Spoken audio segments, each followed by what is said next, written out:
Ram Charan previous movies ఆచార్య disaster అయింది, 84 కోట్ల నష్టం తీసుకొచ్చింది. ఆ తర్వాత రిలీజ్ అయిన గేమ్ చేంజర్ ఒక 80 కోట్ల నష్టం తీసుకొచ్చింది.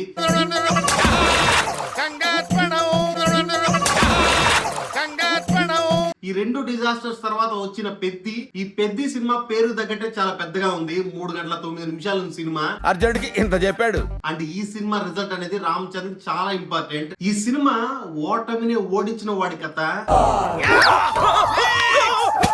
ఆడిన వాడి కథ కాదు, పోరాడినోడి కథ. ఈ సినిమా బిగినింగ్ ఎలా ఉంటదంటే, ఇది తెలియాలంటే దేవర కథ వినాలి అన్న ఎపిసోడ్ ఎలా ఉంటుందో అలా ఉంటది. అలా మొదలైన కథ రామ్ చరణ్ ఎంట్రీతో మంచి హై ఇస్తుంది.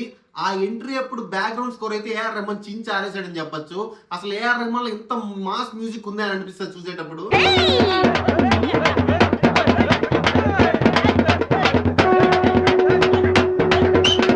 ఆ ఎంట్రీ ఫాలో అప్ విత్ రైరే రారా సాంగ్ కంప్లీట్ వైబ్ లోకి వెళ్ళిపోతాం. ఈ టైంలో హీరోయిన్ సీన్స్ కొన్ని ఉంటాయి, అవంత ఇంప్రెసివ్ గా అనిపించదు. బుచ్చిబాబు ఒక గంట సినిమా మొత్తం హీరోయిన్ నడుము మీద ఫోకస్ చేసాడు అనిపిస్తుంది.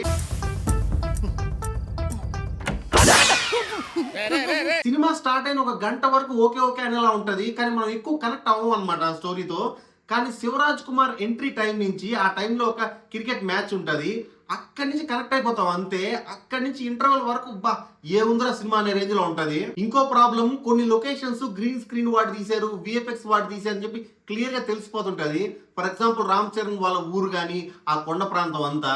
ఇప్పుడు కాంతారా 2 సినిమాలో కూడా అడవి లొకేషన్స్ ఉంటాయి, కానీ అవి చాలా న్యాచురల్ గా చాలా రియలిస్టిక్ గా ఉంటాయి చూసేటప్పుడు.